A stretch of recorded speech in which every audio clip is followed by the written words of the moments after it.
Just over there is the provincial park, and you can't even see it because there is so much smoke. So to give you an idea, we are surrounded on this side and the north of us by provincial park, and behind us is the boreal forest. And that is from all of the forest fires that are in the area and up in northern Saskatchewan. It looks apocalyptic, and it is one of the worst forest fire seasons on record.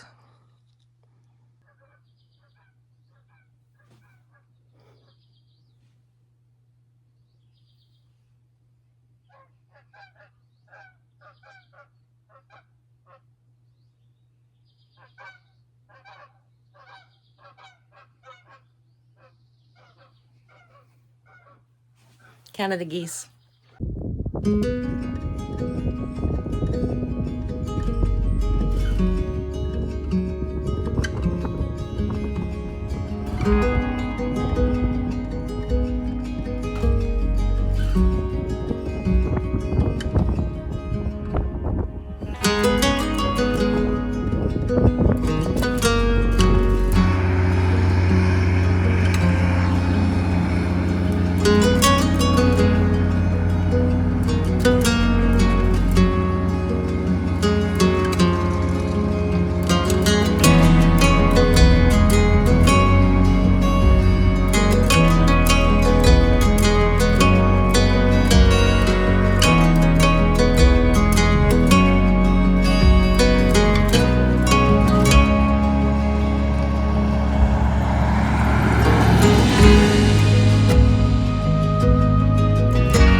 Well, good evening, everyone. This is Nana the Canner here, and I want to welcome you back to the edge of the boreal forest. And I want to welcome all of our brand new subscribers. I haven't had the opportunity to say hello and thank you for joining us since we reached the wonderful 1,000 subscribers that are needed to become monetized. It's really, truly amazing. And I need to thank Krista from Almost Off Grid Grandma for putting it out there, and my daughter Heather for recruiting more subscribers for me and putting me over that 1,000 mark. I really, truly appreciate it, you two. I love you both very much. So you haven't seen me in a while, and that's been for very good reason. The end of March, beginning of April, I sustained a workplace related injury, and I injured my shoulder. So I was recovering for a couple weeks from that, and then I was able to start physiotherapy.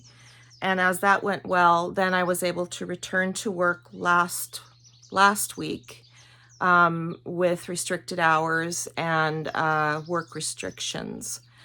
So I'm working my way back up to getting back to working full time and doing what I used to do and what I do love to do, other than being a content creator here on YouTube and spending time with everyone over here.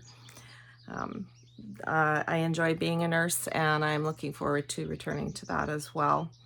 It was pretty difficult, I would have to say, at the very beginning. Absolutely. I couldn't even lift my arm to shampoo my hair. I mean, it hurt that bad. There were times where I couldn't even lift my phone to look at it. There were times where I couldn't sit up. I couldn't find a comfortable place to lay to sleep. It was the first few weeks were pretty rough, but I'm through it and healing up, and I'm ready to get going and start making some more videos here pretty soon. I do want to say thank you to a few of my family members, and I will name them in a garden update video later on. But my garden has been put in by my family, which is wonderful. I didn't think I was going to have a garden this year, but they've been an amazing help. And it'll probably be a couple weeks before I give you an update on that, because it would be nice to see things coming up fresh and new before we do that, other than just showing you dirt. And that's another thing I want to talk about as well. It is a stark difference from last year at this time. For those of you that were with me last year, you may recall, or you may remember, we had the great garden disaster. We had so much rain from the middle of May to the end of June. We had 12.5 inches of rain that we literally couldn't walk in the garden. It was just a disaster. Nothing grew. The ground was just packed, seeds washed away. This year is quite a bit different. The garden has no moisture right now. We had, typically at the beginning of spring out here, it is a bit dry. And it's not unusual to see fire bans come out in this area, especially when you live on the edge of the forestry. But with the drought that the Saskatchewan's having, I'm seeing that even in areas where there is no forestry, they're having fire bans, you know, just to prevent like ground fires and stuff. But it is typical to see a fire ban in the spring. Now here in this particular area, we got 2 really light showers, and we actually had a rain where we did have a couple millimeters of rain, and the ground was pretty moist, and we were pretty happy with that. And our local RM did lift the fire ban, but over days following that, and even a couple weeks, the realization was that there was no rain coming. And it started to dry up again, just like it was with many other areas in the province, especially, you know, in the north, where the risk of forest fires is greater. Yes, so the RM, they put the fire ban back on, but there's been literally no rain, and both my province of Saskatchewan and Manitoba are suffering greatly because there has been no rain. We are seeing record amounts of forest fires, wildfires, not just in the forestry or along the forestry, but, you know, grass fires. It's phenomenal. It is a record year for that. And one of our biggest forest fires is really only about maybe 3 hours drive away, and we are safe here. We are not in an area where there is a forest fire, thank goodness. I believe our saving grace was that bit of rain that we had, but about 3 hours away is one of the biggest forest fires. There are thousands upon thousands, both in Saskatchewan and Manitoba. There are thousands of people that are evacuating their communities, remote communities. We're talking resort villages, provincial parks, campgrounds. The city of Flin Flon, not a big city, but a city. They are evacuating the city of Flin Flon. And my understanding right now is that Flin Flon is basically in God's hands. It'll take a miracle to save it. I do hold Flin Flon near and dear to my heart. We do have family there. My understanding is that they have safely evacuated. We used to spend a lot of time up there when I was young with my mom and dad. So it's heartbreaking to hear that, and of anybody that has to leave their home, and for the losses that many people have suffered. I don't believe anybody has died from the forest fires yet, but I pray to God that doesn't happen, and I pray for everyone's safety. So Saskatchewan, the government of Saskatchewan, first of all, the government of Manitoba, the premier declared a state of emergency, and that frees up more funds to put towards the firefighting efforts. And following suit the next day, the premier of Saskatchewan, he declared a state of emergency. And I am seeing posts on Facebook and on the internet that the military is coming in to help out fighting these fires. They're calling on some of the fire departments. For example, Warman, Saskatchewan, they were asked if they could take a few firefighters from that area and one of the engine trucks, making sure that they still had enough supplies and resources to cover their own if they needed. But they're doing that. They're pulling firefighters and equipment from across the province, the southern part of the province, to move to the north to fight these fires. Sorry about that. There was a hornet lurking around, and I'm allergic to hornet stings. So I'm just starting to feel better from my injury, and I did not want to end up in the hospital from an anaphylactic shock. So I evacuated the premises for a few minutes just to let it take its time and move on. So where were we? So yeah, they're pulling out all the stops to help out these communities and areas that are suffering from these forest fires. Unbelievable the size of the one that is pretty much closest to us. Just you can't even imagine when you look at the map of Saskatchewan. And what it was two forest fires, one called the Camp Fire and one called the Shoe Fire, merged together to create one massive, gigantic forest fire. And that wiped out, I think they're provincial parks, two of them. I don't think there's a national park. I think it's a provincial park, which is devastating because I have been up there, and that is a very beautiful area. So yes, they're doing everything they can.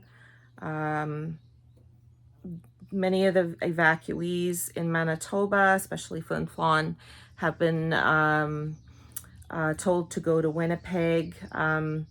I do know that some of them are coming into Saskatchewan, especially if they have family. Many of them are going to Saskatoon. Prince Albert may have taken evacuees, but there's forest fires close there, so they may be sending them forward to Saskatoon. It's just, I can't believe the things that I'm seeing, the pictures, the devastation of the natural beauty and the properties that are gone, the animals that are affected. And some people say it's a natural process, but my understanding is most of these are man-made or not intentional, maybe, but created or as a result of something that man has done. So as a result of the drought, the severe drought right now, not only do we have these fire bans that are in place, you can't have campfires, you can't burn your garbage in a garbage bin. They're not allowing ATVs or utility vehicles to enter into Crown land, the forestries, provincial parks, because they too, as they're running across like twigs and dry grass, they too can produce fire. So we can go over east on our property over there with our quads and our side-by-side, but we are not allowed to enter the forestry with them. And rightfully so, we would never want to be responsible for a forest fire. I would say environmentally, that is probably my worst fear here. And I have seen that devastation.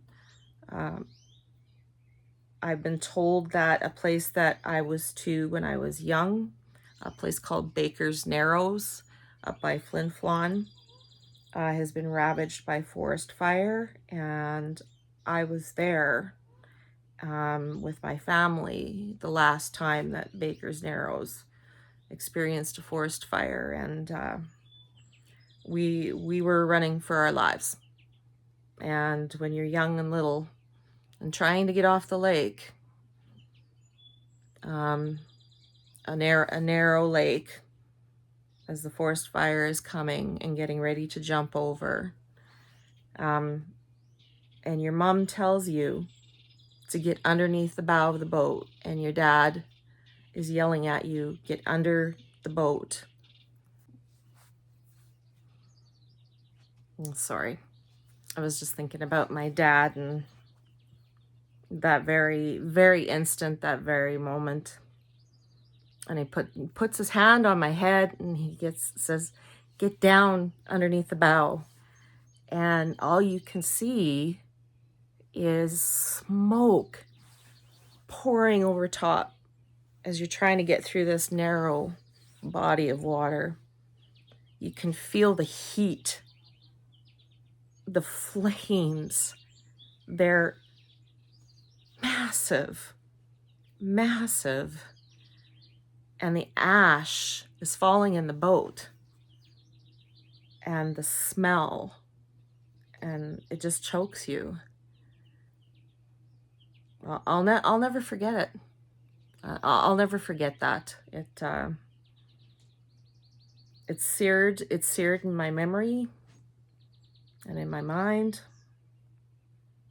And that's why I say that being here on the edge of the forestry, that is my worst fear. That is my worst fear.